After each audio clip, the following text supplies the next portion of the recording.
Estudio número 14.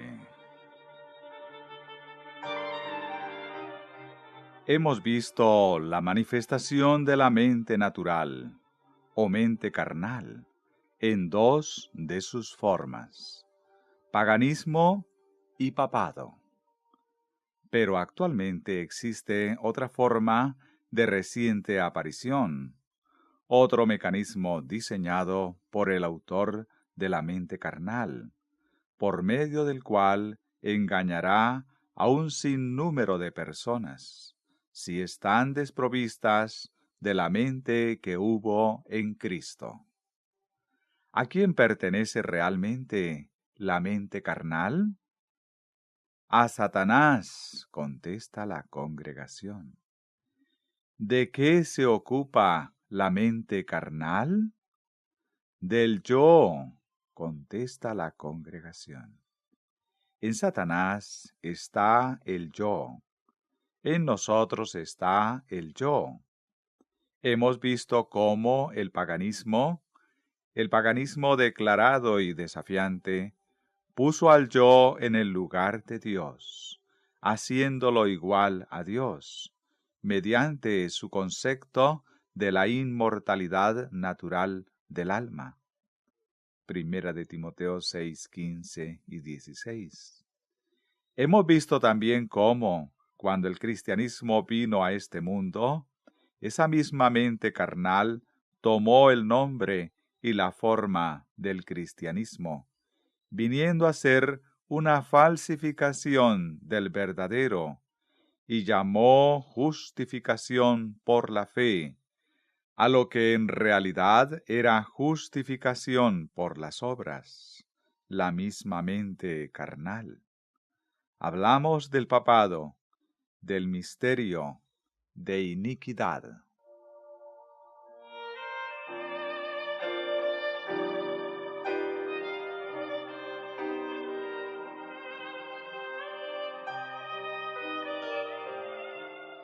Pero hay otro desarrollo de la obra de Satanás en estos últimos días, separado del paganismo y también del papado, en su forma habitual de manifestarse hasta el momento. ¿De qué forma obra especialmente Satanás en los últimos días? ¿Qué nombre tiene? Espiritismo, contesta la congregación. Efectivamente, y el espiritismo exaltará al yo, pero ¿obrará siempre el espiritismo en el nombre de Satanás? No, contesta la congregación. Cuanto más nos acerquemos a la segunda venida del Salvador, tanto más hará el espiritismo profesión de cristianismo. ¿Quién ha de venir, o mejor, quiénes han de venir antes de la venida del Salvador? Falsos Cristos, contesta la congregación. Vendrán muchos diciendo, soy Cristo, y por último vendrá el mismo Satanás. ¿Se presentará como tal? No, la congregación contesta.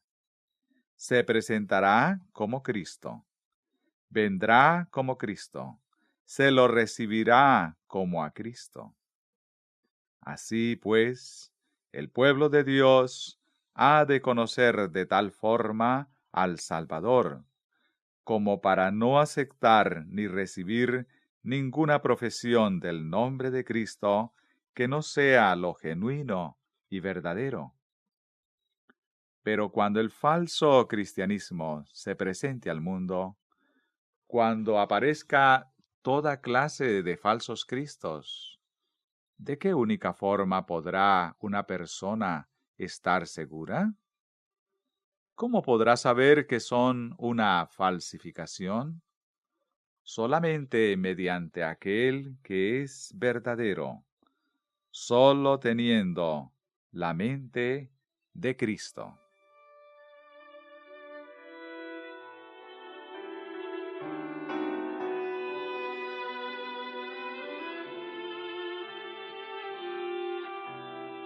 Os quiero leer ahora una expresión de esta última fase de la mente carnal.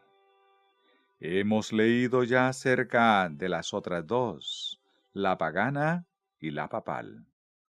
Al leer ahora sobre esta última forma, dispondremos de una visión de las tres: el dragón, la bestia y el falso profeta. Y no habrá entonces excusa para que ninguno de nosotros dude acerca de la clara y singularmente de Jesucristo y la justicia de Dios, de acuerdo con su idea de la justicia.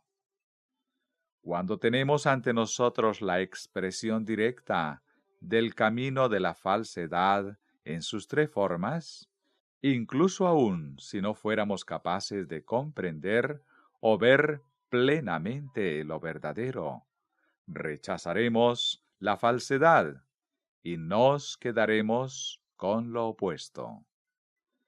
¿No estaremos acaso prestos a desechar al diablo, a quien vemos, y a aceptar al Señor, a quien no podemos ver de la forma en que desearíamos?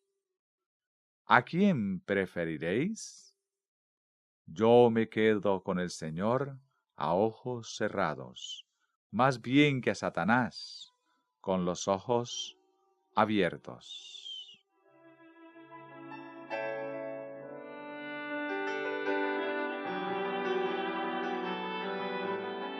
He traído aquí una publicación mensual. Luego os diré de lo que se trata. Pero quiero antes leeros uno o dos pasajes de ella. Está proponiendo una rutina para la semana, una especie de entrenamiento particularizado para cada uno de los días. Sea el jueves el día en el que declares tu fe, y veamos en qué consiste la fe. Di: creo que Dios está ahora obrando conmigo a través de mí y en favor mío. Dilo con segura confianza, pues es cierto. El viernes, sé valiente, fuerte y poderoso. Vence todo obstáculo por tu palabra. Di: todo lo puedo en Cristo que me fortalece. Dilo con toda la fuerza de tu ser, y te aseguro que puedes realizar todo aquello que desees hacer, incluso milagros. Tiene apariencia de piedad, pero se trata de una mentira, a fin de que podáis ver claramente que se trata de una mentira.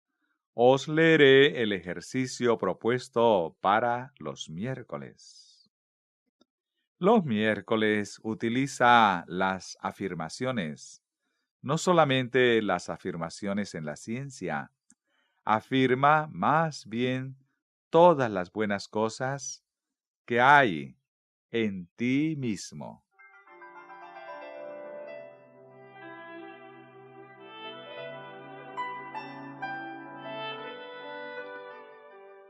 Dice alguien en la congregación: eso demuestra la mentira.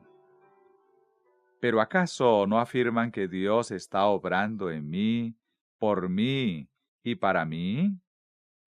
Una vez que hemos venido a Jesús y que hemos recibido su justicia y su bondad, ¿no podemos acaso entonces afirmar que nosotros somos buenos? No, contesta la congregación. ¿Por qué no? Alguien en la congregación dice: es en Cristo, no en nosotros. ¿Queréis con ello decir que, incluso habiendo encontrado a Jesús con toda la riqueza, el honor, poder y dones que hay en él, ni siquiera entonces podemos confiar en nuestra bondad? ¿Es eso lo que queréis decir? Así es, dice la congregación. ¿Estáis seguros? Sí, vuelve a decir la congregación. Bien, Eso no es todo. Hay más. Afirma todas las buenas cosas que hay en ti mismo. Felicítate por ser tan cortés y amable y por ser tan sincero en tus intenciones de servir al bien. Felicítate por ser tan firme en esos mismos propósitos. Felicítate por ser tan fuerte y gozar de una situación tan saludable. Quizá también felicítate porque vives siguiendo estrictamente los principios de la reforma en la alimentación, de forma que disfrutas de una excelente salud. Felicítate por tener una disposición tan caritativa. ¿Es una actitud recomendable? No, dice la congregación. Pero una vez que vuestros pecados han sido perdonados y sois liberados de todas esas cosas por el poder de Cristo, entonces no podéis felicitaros por vuestra disposición tan caritativa, porque vosotros habéis logrado una cosa tan buena como esa. No, contesta la congregación. Bien, continúo leyendo. Felicítate porque ves solamente lo bueno en los demás y en todo el mundo. Felicítate por todo lo bueno que ves en ti mismo y por todo lo bueno que quieres ver en ti mismo. Debes felicitarte por las buenas características que allí hay para fortalecerte y da las gracias por poder hacer que aparezca aquello que pareciera faltar, pues sabes que aquello que pronuncien tus labios vendrá a la existencia. Bien, a eso es lo que se llama ciencia cristiana. Podéis leer el título, Sosteniendo el libro. Un hermano me facilitó una copia hace unos días. Se titula Ciencia Cristiana y en la cubierta hay una cita de la Escritura. Mis palabras no pasarán. ¿No os parece, hermanos, que en tiempo de que comencemos, vuelvo, que es tiempo de que comencemos a creer en las Escrituras y en los testimonios? ¿No es precisamente ahora cuando debiéramos tener la mente de Cristo? Amén, dice la congregación. Necesitamos esa mente que confiesa la veracidad de lo dicho en los testimonios. Eso que ha molestado a tantos hermanos cada vez que se lo ha leído. Leámoslo ahora una vez más y veamos si estamos de acuerdo en que eso es así, sea que lo creamos o que no. Testimonio número 31, página 44. ¿Estáis en Cristo? No, si no os reconocéis como errados, desamparados y condenados pecadores. No estáis en Cristo, a menos que os reconozcáis todo lo dicho. ¿No es así? Así es, dice la congregación. ¿Estáis resueltos a aceptarlo ahora, sea que comprendáis o no cómo sucede? Sí, contesta la congregación. ¿Lo aceptaréis frente al paganismo, el papado y el espiritismo en sus diversas fases? Entonces, no hay razón para que carezcamos de esa mente que rechaza totalmente aseveraciones como las que he leído en la publicación Ciencia Cristiana. Sigo leyendo del testimonio. ¿Estáis en Cristo?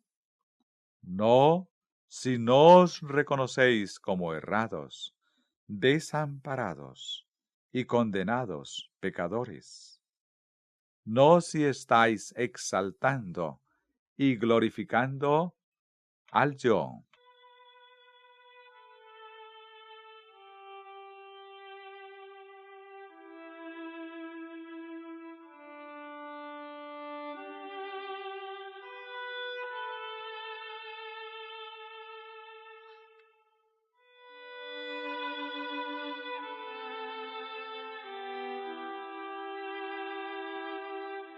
Así, a pesar de que citen las palabras de Cristo, se trata de una falsificación. Sabéis que el volumen cuarto nos dice que cuando el propio Satanás personifique e imite las palabras de gracia que pronunció el Salvador, las dirá en un tono similar y confundirá a quienes no tienen la mente de Cristo. Hermanos, no hay salvación para nosotros, no hay antídoto ni seguridad, excepto que tengamos la mente de Cristo. Y afecta también a nuestras obras. El testimonio no es simplemente para el pastor, sino para todos. ¿Recordáis en la charla que nos dio el hermano Kellogg sobre la obra médica misionera, lo que nos dijo a propósito de que el conocimiento médico secular tiene una gran laguna en cuanto a alcanzar y curar la mente? ¿Recordáis cómo nos expuso esa gran carencia en la práctica médica habitual? Explicó que el conocimiento científico médico de hoy carece de un remedio eficaz para alcanzar la mente y tratar el alma enferma, de forma que el cuerpo reaccione positivamente y sane, ayudado por los remedios aplicados por los médicos. Hermanos, ¿no ha suplido Cristo ese gran defecto que hay en todos los sistemas médicos mediante su propio sistema médico que nos ha dado a través de su Espíritu? El enfermero y el médico pueden aliviar al angustiado y al enfermo, al que sufre y al que perece, trayendo a Jesús la mente del sufriente, para que reciba la mente de Cristo y para que la aparte del yo.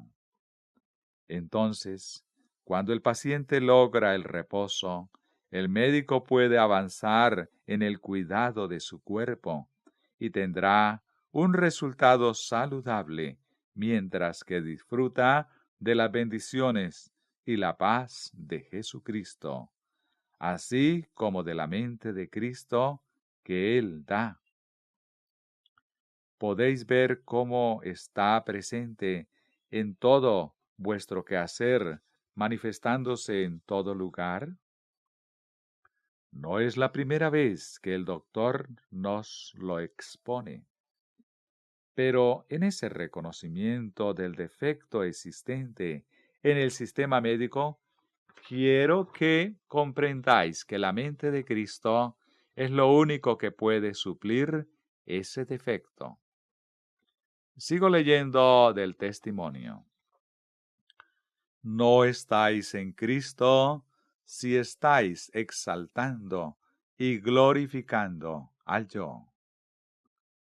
Ahora observad, si es que hay algo bueno en vosotros, se debe totalmente a la misericordia de un Salvador compasivo. Y ved lo que sigue.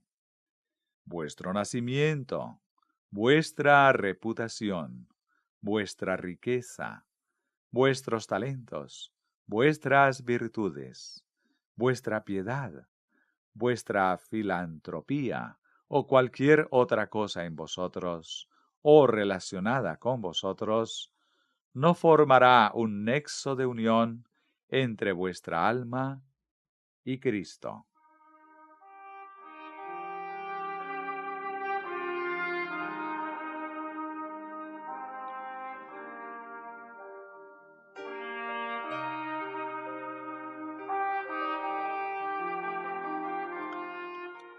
¿Es así? Sí, contesta la congregación. Hermano Underwood, por favor lea eso de nuevo. Vuestro nacimiento, vuestra reputación, vuestra riqueza, vuestros talentos, vuestras virtudes, vuestra piedad, vuestra filantropía o cualquier otra cosa en vosotros o relacionada con vosotros, incluyendo vuestras buenas obras, no formará un nexo de unión entre vuestra alma y Cristo. Vuestra relación con la Iglesia, la forma en la que vuestros hermanos os ven, carecerán de todo valor a menos que creáis en Cristo. Y ahora os recalcaré las palabras escritas en cursiva. No es suficiente con creer acerca de Él, sino que habéis de creer en Él.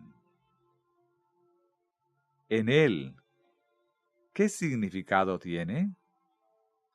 Habéis de reposar totalmente en su gracia salvadora. Eso es cristianismo. Es la mente de Cristo. Es lo contrario al satanismo. Son mutuamente excluyentes. Lo encontraréis también en el camino a Cristo, si bien no exactamente en las mismas palabras. Leeré algunos párrafos del libro en las páginas 62 a la 71. La condición para alcanzar la vida eterna es ahora exactamente la misma de siempre, tal cual era en el paraíso antes de la caída de nuestros primeros padres. La perfecta obediencia a la ley de Dios. La perfecta justicia.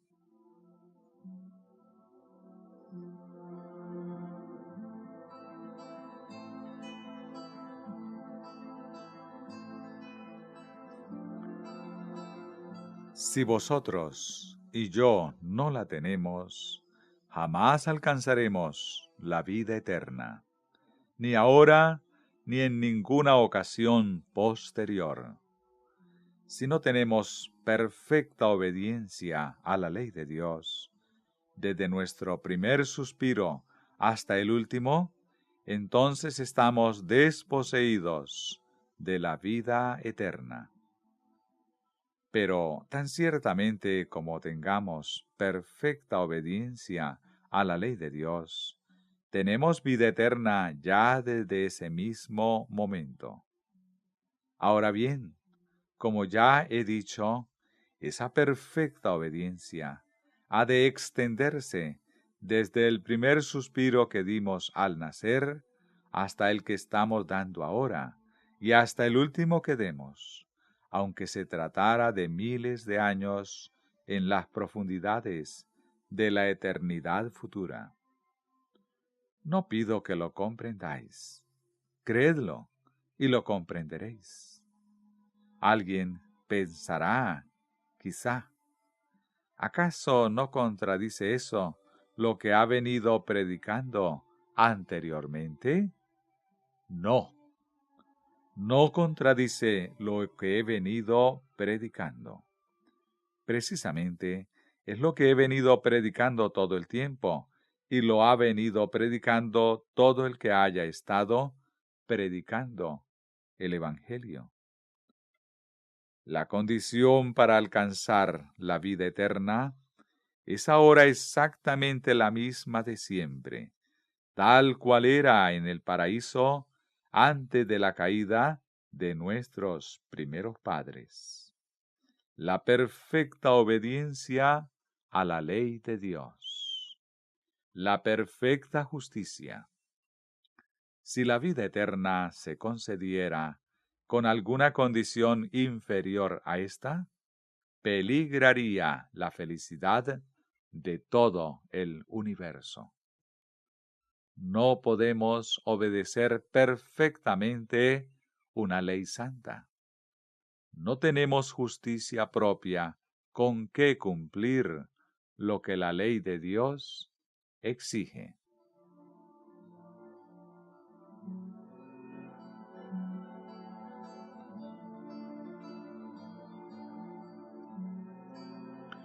Es así. Entonces, ¿de qué forma vamos a poder alcanzar la vida eterna? Mediante Cristo, dice la congregación. Amén. La dádiva de Dios es vida eterna en Cristo Jesús, Señor nuestro. Romanos 6:23. Pero hemos de lograr la perfecta justicia antes de recibir ese don. ¿Lo comprendéis? En Cristo hay perfecta justicia, hay perfecta obediencia a la ley de Dios, desde el nacimiento hasta la tumba. Acéptala y satisfará plenamente la condición ineludible bajo la cual es posible para cualquiera obtener la vida eterna. ¿No os alegra que sea así? Sí, dice la congregación. A mí me alegra sobremanera. No hay nada que desee más que eso. Dios quiere que tenga vida eterna. Nada hay que me haga merecedor de ella. No poseo nada de lo que se requiere, nada que cumpla la gran condición bajo la cual puede únicamente ser otorgada. Todo lo que yo tengo significaría la ruina para el universo de Dios, si fuera la base sobre la que se me otorgara la vida eterna. Dios no puede dármela de esa manera, pero lo cierto es que Él quiere dármela, y tan intenso es su deseo de que tenga la vida eterna, que murió para poder dármela. Amén, contesta la congregación.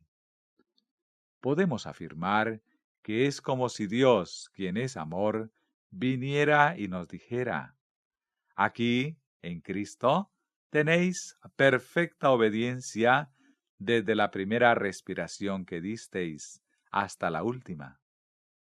Tomadlo a Él y a su justicia, y tendréis su perfecta obediencia.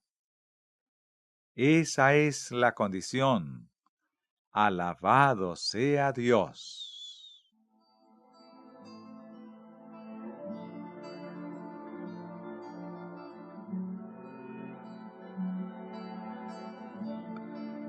No tenemos justicia propia con que cumplir lo que la ley de Dios exige, pero Cristo nos preparó una vía de escape. Gracias sean dadas al Señor. Cristo vivió en esta tierra en medio de pruebas y tentaciones como las que nosotros tenemos que arrostrar. Sin embargo, su vida fue impecable. Murió por nosotros, y ahora ofrece quitar nuestros pecados y vestirnos de su justicia. Magnífico intercambio. ¿No es increíble que los hombres duden, se lo piensen tanto y demoren someterlo todo a fin de permitir ese bendito intercambio? ¿No es pasmoso? Si os entregáis a Él y le aceptáis como vuestro Salvador, por pecaminosa que haya sido vuestra vida, sois considerados como justos debido a Él. El carácter de Cristo reemplaza el vuestro, y sois aceptados por Dios como si no hubierais pecado.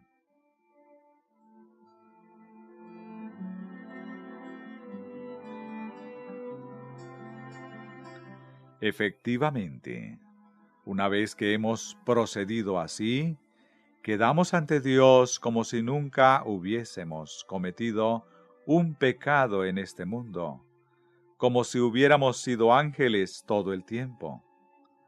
Tal es la bondad de Dios. Así de maravilloso es nuestro Salvador. Amén, dice la congregación. Permitámosle que obre según su voluntad. Más aún, ¿podría haber más aún? Efectivamente, así lo afirma el Señor. Más aún, Cristo cambia el corazón y habita en él por la fe. Página 63. Esa es la gran bendición. ¿De qué serviría la vida eterna con un corazón irregenerado? No, no se para en ese punto. Cambia el corazón. Debéis mantener esta comunión con Cristo por la fe y la sumisión continua de vuestra voluntad a Él. A ese particular dedicamos la meditación de ayer. La lección se repite una y otra vez. Mientras lo hagáis, Él obrará en vosotros para que queráis y hagáis conforme a su beneplácito. Así podréis decir: Dios nos ha dado permiso para decir: aquella vida que ahora vivo en la carne, la vivo por la fe en el Hijo de Dios, el cual me amó y se dio a sí mismo por mí.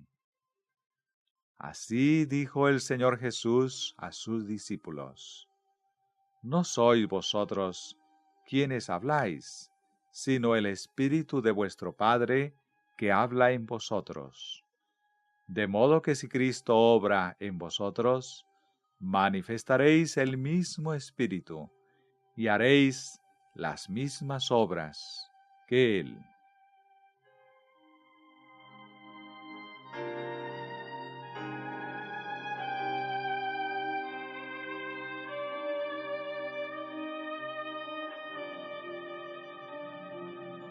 No podéis hacerlo de otra manera. Cristo es el mismo ayer, hoy y por los siglos. Es el mismo aquí, en nuestra carne ahora, como lo fue en los días de su carne. Las mismas obras que Él, obras de justicia y obediencia. Así que no hay en nosotros mismos cosa alguna de qué jactarnos. Gracias al Señor. No vayáis a jactaros diciendo: soy rico y estoy enriquecido. Ahora soy sabio. Ahora sí que estoy en lo correcto. No.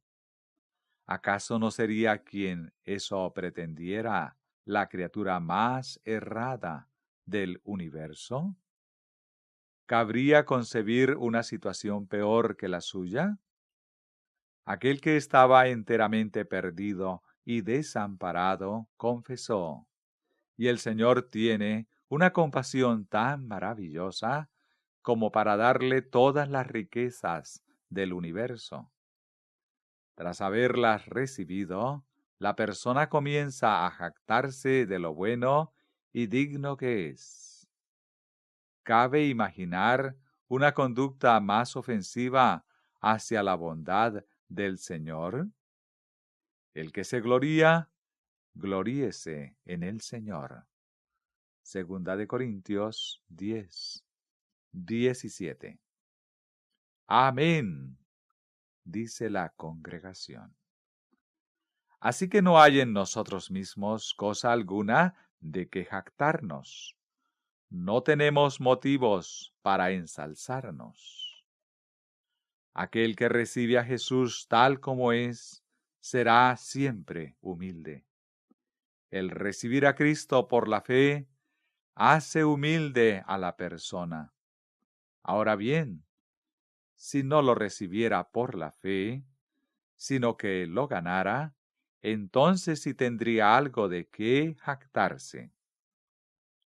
El único fundamento de nuestra esperanza es la justicia de Cristo, que nos es imputada.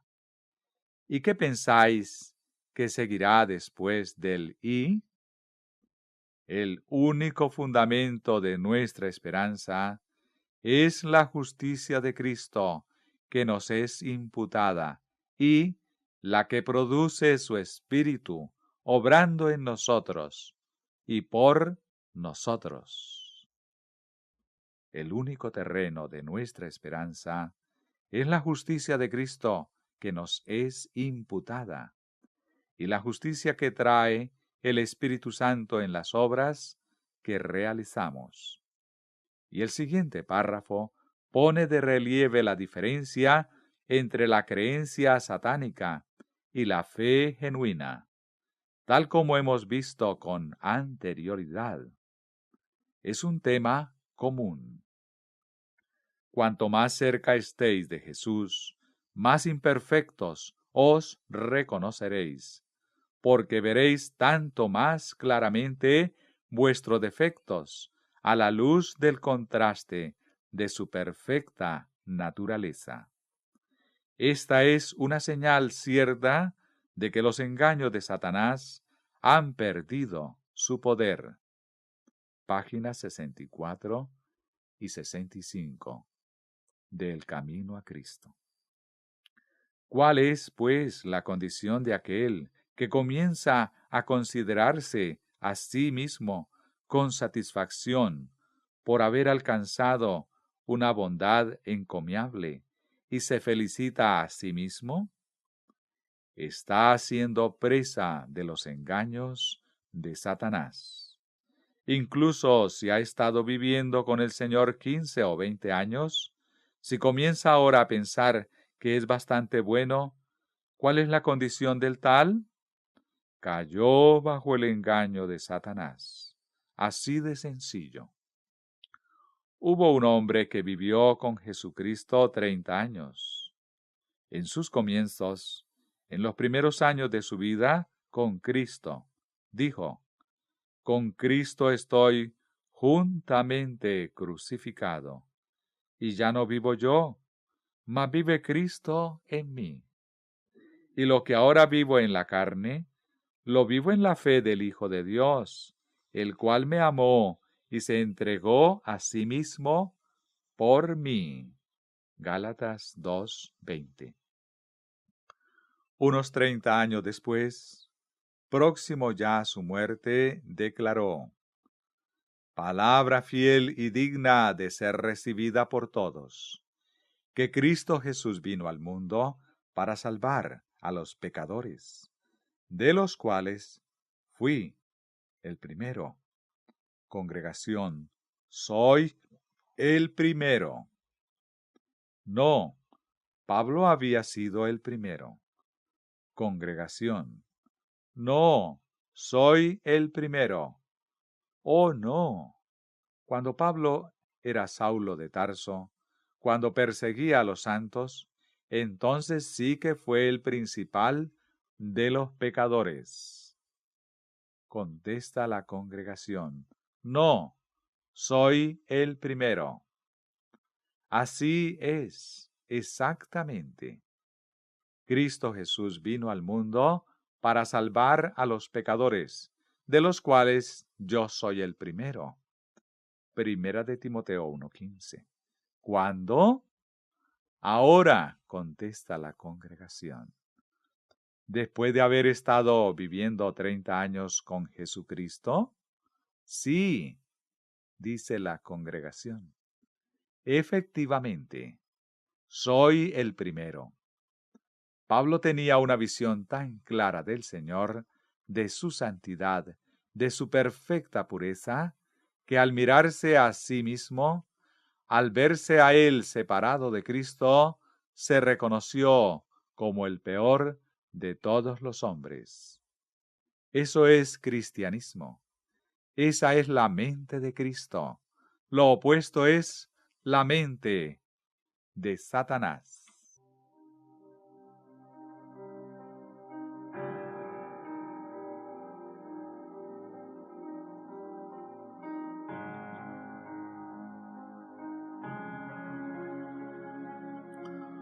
Por consiguiente, esta es una señal cierta de que los engaños de Satanás han perdido su poder y de que el Espíritu de Dios os está despertando.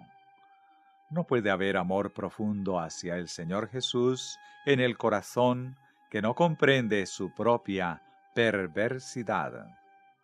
El alma transformada por la gracia de Cristo admirará el divino carácter de Él. Pero cuando no vemos nuestra propia deformidad moral, damos prueba inequívoca de que no hemos vislumbrado la belleza y excelencia de Cristo.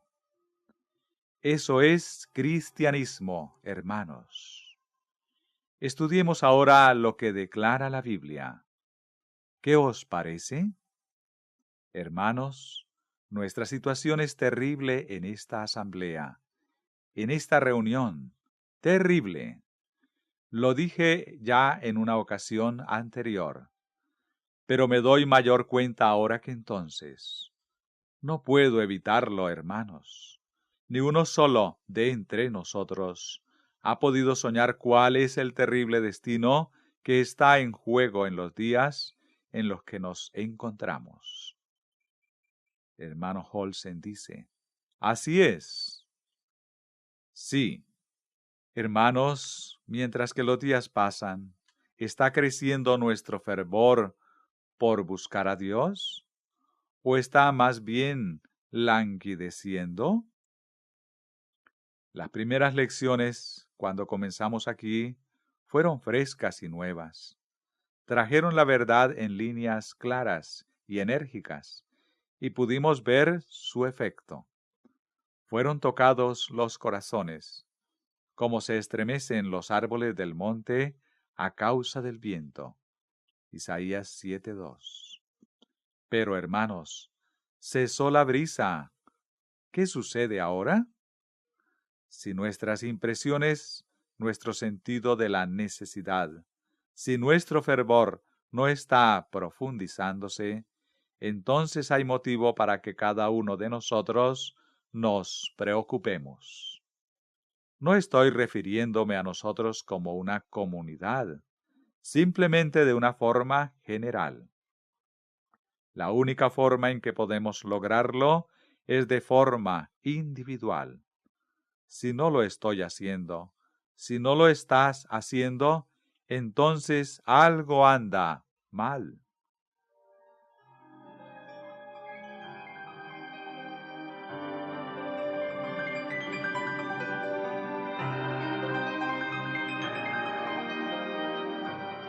Ahora, hermanos, otro pensamiento. El Espíritu de Dios nos ha conminado a que examinemos las obras de la mente carnal y a que veamos lo que harán por el hombre, cómo lo engañarán de toda forma posible. El paganismo, el papado y la imagen del papado, el dragón, la bestia y el falso profeta. Lo hemos visto, y el Señor tiene en ello una lección para nosotros. Ahora, hermanos, liberemos toda restricción para que nuestra alma pueda rehusar todo lo que impide que recibamos, con la presta disposición de un niño, aquello que Dios tiene para darnos.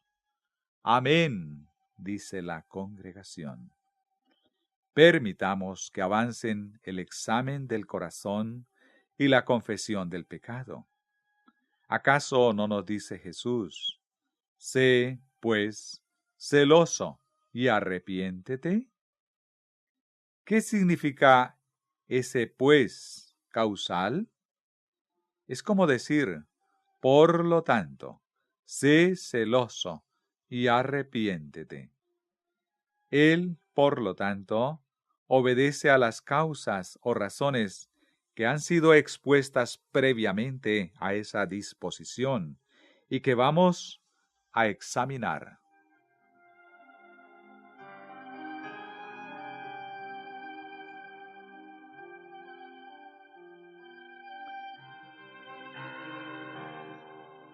¿Qué dijo antes el testigo fiel? Yo conozco tus obras, que ni eres frío ni caliente. Ojalá fueras frío o caliente, pero por cuanto eres tibio y no frío ni caliente, te vomitaré de mi boca. Tú dices, yo soy rico, me he enriquecido y de nada tengo necesidad, pero no sabes que eres desventurado, miserable, pobre, ciego, y estás desnudo. Por lo tanto, yo te aconsejo que compres de mí oro refinado en el fuego, para que seas rico, y vestiduras blancas para vestirte, para que no se descubra la vergüenza de tu desnudez. Y unge tus ojos con colirio, para que veas. Yo reprendo y castigo a todos los que amo. Sé, pues, celoso y arrepiéntete. Apocalipsis 3, versículo 15 al 19.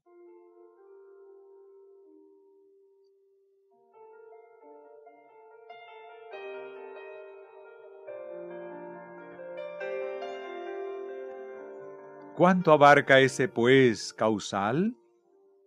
¿Lo abarca todo? Sí, dice la congregación. Lo primero que dice es, yo conozco tus obras. Y lo último, sé pues celoso y arrepiéntete. ¿Estáis ahora dispuestos a arrepentiros de vuestras obras? ¿Lo estáis realmente? ¿Estáis dispuestos a admitir que las obras que habéis realizado no son tan buenas como las que Jesús hubiera hecho si hubiera estado aquí en lugar de vosotros? Una voz se escucha. Sí, 1000 veces sí. Bien. ¿Cuánto bien van a haceros esas obras? ¿Son perfectas? ¿Son justas? Todo lo que no proviene de fe es pecado. Romanos 14, 23. ¿Hay o ha habido obras en vosotros que no sean de fe? ¿Ha habido obras en las que existía el yo?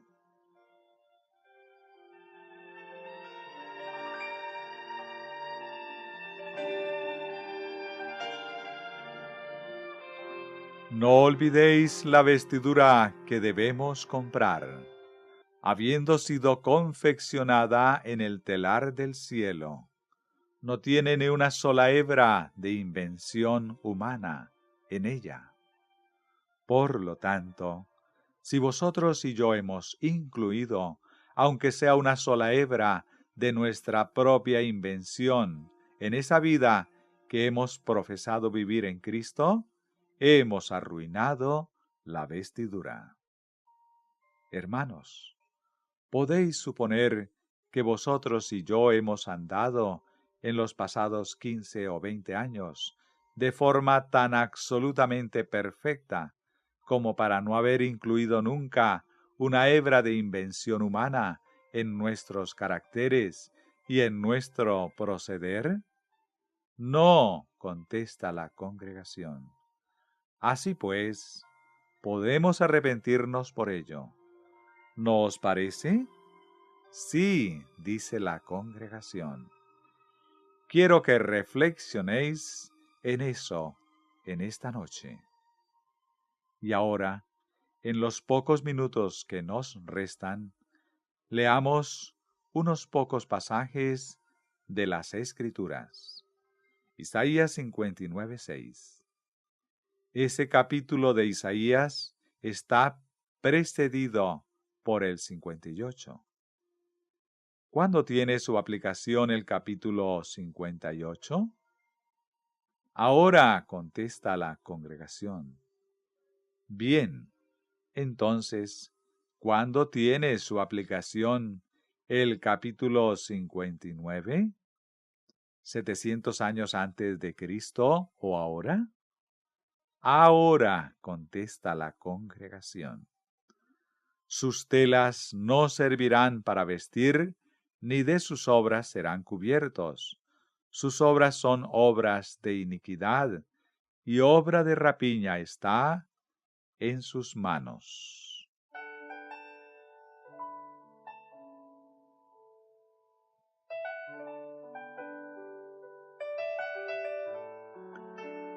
¿Qué ha estado procurando ese pueblo? ¿Qué ha estado intentando hacer con sus obras? Cubrirse con ellas, contesta la congregación. Cuando afirma que no serán cubiertos de sus obras, la implicación es que eso es precisamente lo que han estado pretendiendo. ¿Está diciendo la verdad? Sí, contesta la congregación. Por lo tanto, cuando afirma que vosotros y yo hemos estado procurando cubrirnos con nuestras propias obras, ¿acaso no está en ello afirmando que sea cual haya sido nuestra profesión, en realidad hemos estado poniendo nuestra confianza en la justicia o justificación por las obras? Sí, dice la congregación. ¿No es ese precisamente el mensaje a la Odisea? Yo conozco tus obras. ¿Y qué han hecho nuestras obras por nosotros? Nos han hecho desgraciados, miserables, pobres, ciegos y desnudos. Por contraste, ¿qué quiere el Señor que tengamos? Vestiduras blancas para vestirte, para que no se descubra la vergüenza de tu desnudez. ¿Cuál es nuestra condición? Sabéis bien que nuestros esfuerzos, como tales, no han logrado gran cosa. Cada uno ha procurado hacer lo mejor que podía. Cada uno sabe que eso causó el mayor desánimo de entre todas las cosas que hemos procurado en este mundo. Sabéis que hemos tenido que gemir y clamar, debido a que nos hemos dado cuenta de que no podemos desarrollar la bondad suficiente como para enfrentarnos al juicio. Una voz en la congregación se escucha. Ni siquiera la bondad que nosotros mismos pudiéramos aprobar. Efectivamente, vimos nuestra propia desnudez, tras haber hecho todo cuanto podíamos para cubrirnos a nosotros mismos. Sabéis que es así. Así lo afirma el Señor. ¿No es cierto? Sí, dice la congregación. ¿No es ya tiempo de que confesemos, Señor, ¿es así? Leo de nuevo. Sus telas no servirán para vestir, ni de sus obras serán cubiertos. Sus obras son obras de iniquidad, y obra de rapiña está en sus manos. El Señor desea que estemos cubiertos, de forma que no aparezca la vergüenza de nuestra desnudez. Él quiere que poseamos su perfecta justicia, de acuerdo con su propio ideal perfecto de la justicia. Quiere que poseamos ese carácter que resistirá la prueba del juicio sin contratiempo, cuestión o duda. Aceptémoslo de Él como el bienaventurado y gratuito don que es. Ahora, hermanos, en la próxima lección, mi objetivo es que entremos de lleno en las Escrituras, de la forma exacta en que nos hablan a vosotros y a mí en cuanto a cómo podemos tener a Jesucristo y la plenitud de su justicia con todo lo que trae consigo, sin descontar ni una partícula. ¿Qué decís a esto? Amén, contesta finalmente la congregación.